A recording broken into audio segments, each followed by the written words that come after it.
Hey, what's happening, folks? TextBoy91 here, and they dropped some new Football Outsider cards this past week. It is week number 8, and the 5 cards they dropped are a limited edition Troy Polamalu, which were only 100 in packs. They also have a Robert Quinn, Alex Mack, Marcus Benard, and David Bakhtiari. I don't know how to pronounce his name, but those are the cards that are currently in packs. And Troy Polamalu, of course, is out of packs, so let's take a trip to the auction house and see how these cards look. Our first card we're looking at this week is David Bakhtiari. I believe that's how you pronounce his name, left tackle for the Packers. Pretty huge week against that Vikings pass rush. Did a good job guarding against Jared Allen, also guarding against Harrison Smith. Did not allow a sack, it looks like. Yep. And his card stats aren't that bad. I really can't be too negative about this card just because its price range. You guys can see 7,000 coins. Basically the price of a pro pack. If you guys want one pro pack or you need offensive lineman, I recommend you come to the auction house, buy yourself this card for 7,000 coins, sure up that left side, and hopefully this card plays as well as it does in this game as it does in real life. But like I said, this card can't be really too harsh on stats wise. The awareness, the only thing I don't like about this card, 7-meter awareness is really low. Pretty nice strength, pretty good pass blocking attributes, but the run blocking is kind of suspect, so only downside about that card. But 7,000 coins, like I said, is not that bad of an investment. If you guys want a good or an average left tackle for that price, you're better off spending your coins buying this card than buying a pack and maybe pulling a, I don't know, an 80 overall Brent Selleck. So that'd be my advice. Of course, Joe Thomas has better stats, as you guys can see, but the difference in price would be Joe Thomas is around 16K, while David is around 7. So if you guys want to make that extra 8,000 coin investment on Joe Thomas, go ahead and do it. But if you guys have 7,500 coins to spend and you have a weak offensive line, come buy this card, and hopefully you guys will not be disappointed. Our second card this week is Marcus Benard. He is under the Patriots. If you guys are wondering about that, when you're searching, you want to find him, go to the Patriots and search Elite right in, and he pops up. I don't know why they don't have him as a Cardinal, but this game has many problems, and this is one of them. But this card right now going for 6,000 coins, and I like the other one. I had to be generous because the price is really cheap, but with this card specifically, I really wouldn't pay 6,000 coins for it. I bought one for 5,000 because I thought the price might raise, but these stats aren't that, they're not good. Like, I can't really be too negative about it because of the price, but honestly, 85 speed is the only thing good about this card. The finesse move is pretty good, but everything else is pretty mediocre. But the price, like I said, is 5,000, 6,000 coins. Can't really be too negative about it. But go ahead and compare him to the right ends I got on my team as of now. Go ahead and compare him to Kyle Williams, and you guys can see the big difference in the power move, the tackle, the block shit, the pursuit, the awareness. Like, it's just a bigger difference. Right now, Kyle Williams is 10,000 coins. So if you guys want to make that investment, get yourselves a good defensive end in Kyle Williams for that price, go ahead and get him. And the thing that's really funny about it is that Kyle Williams is actually a defensive tackle. I did not know the Bills ran a 3-4 defensive front. So pretty much these two players are defensive tackles. So Marcus Benard over Kyle Williams, I go with Kyle Williams because they play the same position. But if you guys are Cardinal fans or even a Patriot fan and the game gives you this card, go ahead and get it. But I honestly would not buy this card just because the stats aren't really that great, as you guys can see here clearly. Our third card this week is Alex Mack. Give me that Mack. Give me that Mack. Osh. That's probably the best song off that Mac Miller album he dropped this past year. The album was pretty bad, but that song Tyler, the creator, is the best one of that album. If you guys haven't heard it, be sure to check it out. But this is the 90 overall center in Alex Mack. I want to get this card. I'm kind of regretting that I didn't get it on Friday because the price was at 12,000 coins. It was a pretty cheap price. When everybody's buying those premium bundles, I should have just went ahead and reinvested my coins in buying players like I always tell you guys to. But I wanted to open a pack and get lucky, but I got nothing. So I would have been better off buying pretty much a lot of these Football Outsider cards this past weekend instead of opening a pack and getting a bunch of gold cards. But you live, you learn. But Alex Mack is a pretty good center, as you guys can see. The stats are nice, and for its price, I'm kind of hesitant because centers in this game really aren't the make or break of your team. Like, it's nice to have a good center that you can rely upon for pass blocking, but it seems like they're always getting help by their guards. Like, I feel like if you're going to drop that type of coin, 30,000 coins, you might want to buy a left tackle or right tackle to protect your quarterbacks, because that'd be a lot better overall in the big picture than the center, because centers can be really replaced. If you guys watch football, almost everybody can play the center position because it's the easiest. You pretty much hike the ball, and you have a blocker on the left side, a blocker on the right side, so you're not going to really need that much experience or that much, I should say, I don't want to say that much help. You need, you don't need, you just need. It's just weird. It's just hard to explain. But centers aren't the make or break of teams championships.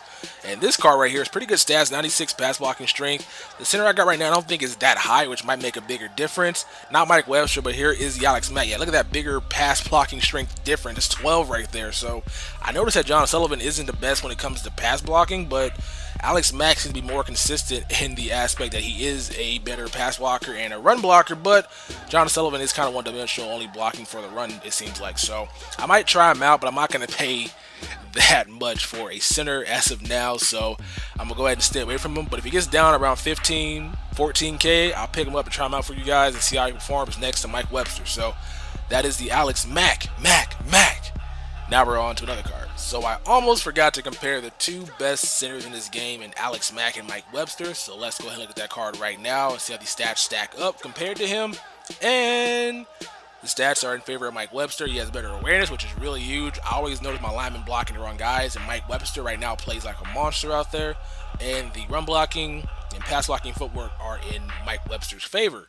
But Mack has the run blocking strength and also has the pass blocking strength that's similar. So I don't know how both these two cards will play. Right now I got Mike Webster playing the left guard slot just because he's a beast at that spot. And John Sullivan does a good job, it seems like. But like I said, with centers, it's kind of hard to find out if they're bad or good. So I would stay away from paying either 100K for Mike Webster or 30K for Alex Mack, just because centers in this game just seem like they're always getting help. So it's just kind of hard to basically evaluate their performance, because you can't really tell a bad center. Like, name a bad center. Like, leave a comment below saying who was a bad center. You can't name one because there's no bad centers, because centers always get help. So I don't really know if you guys should pay 30K for Alex Mack or pay 100K for Mike Webster. Just go pick up the BCA centers for like 5,000 coins and call it a day. Our fourth card this week is Robert Quinn. He's had himself a pretty solid season so far for the St. Louis Rams, and actually one of the bright spots about that defense. That front four they have is really, really good, and as long as their offense stays or gets healthy next year and their defense and secondary plays really, really well, they will be a nice team in that NFC West. And Robert Quinn himself, his card right here, pretty nice. 87 speed, 94 power move, pretty good pursuit, terrible finesse move, tackling, and block shed, and also a really, really bad awareness. And I was like, this card is kind of high for its price, but hey, it might be better than his Week 1 fantasy card. Then I go ahead and compare the two. You're like, you know what? The Week 1 fantasy card is going for around 7,000 coins, while the Elite one's at 30,000 coins. Why would I buy this card? Like, honestly speaking, if I had 30,000 coins to spend, I'd buy Von Miller, I'd buy Alden Smith, I'd buy even a defensive tackle for that matter. I'm not going to spend 30,000 coins on a card that has just minor stat boost. And the funny thing about it is they're boosting these stats insignificantly, such as the tackling, as you guys can see, by 3, you got the pursuit by 2, power move by 2, speed by 2, which is really nice.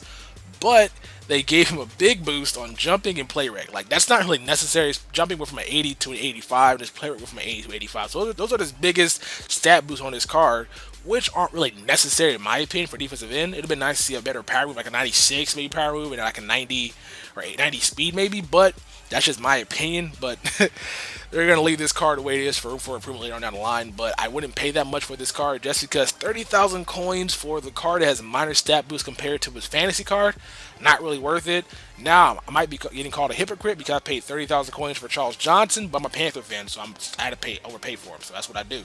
But right now, I will stay away from Robert Quinn. When it gets down to 20,000 coins, that might be a fair price, but even then, I'll go ahead and look at other options. Now we are on to this week's hot ticket, limited edition Troy Polamalu, and I try to be fair when I give these cards an evaluation, because whenever they drop these new limited edition cards in the packs, only being 100, such as the Josh Gordon or the Lance Briggs, I try to be fair because the price is going to be higher than the card is really worth. But with this one, I got to be completely honest with you guys. Why would anybody pay 300,000 coins for this bleep? Like, the card stats aren't that great. I checked out his depth chart stats. The hit power is only an 83, which is not the best. He has an 82 or 83 catch. Like, it's not the best card. The only thing about this card that's great is his play rec. I've noticed that safeties in this game have pretty terrible play recognition, which is not really warranted, but like every safety it seems like has a low play rec. Like, that's an 81 there, 75. Laron Landry has a 61, so the play recognition is not there. But is that really worth 300,000 coins? In my opinion, no. If you guys want to get good value out of this card, you can go ahead and pick up what is his name, Ronnie Lott, for a good price. You got Major Wright out there who's pretty good, along with Eric Berry. There's a lot of good options out there for a safety, so I would honestly stay away from this card unless you guys are Steelers fans. And even then, I would recommend you go ahead and buy the 90 overall elite. Stats look very, very similar, and really, you're only paying for the play rec, so it's not that big of a difference in my opinion. But here is the Coverboy Troy compared to the Elite or Limited Edition Troy, and the speed goes up by 3. The zone coverage is so bad, 67. The press is pretty typical. I'm not gonna be mad about that. The man coverage is a lot better, but you're using a safety. Why would he need to be in man coverage? Tackling is there, but not the greatest, 78, and the awareness is a little bit better than the cover mode. So I'm gonna go ahead and stay away from this card, and you guys should as well. 300,000 coins for that price is super, super crazy. Go ahead and buy yourself a Ronnie Lott, who has a major increase in hit power at 91 overall, or buy yourself an Eric or a LaRon Lane, who's like a 94 hit power. So, Troy Polamalu, I'm sorry, man, but they kind of did you dirty this week by giving you a pretty bad card. And that is this week's Football Outsider card overview video. If you guys enjoyed the series, be sure to drop a like on it. Also, if you're new to this channel, hit that subscribe button. I upload almost every single day, so you guys want to make sure you subscribe so you don't miss out on any of the constant uploads. I'm out, this mother bleeper. Peace.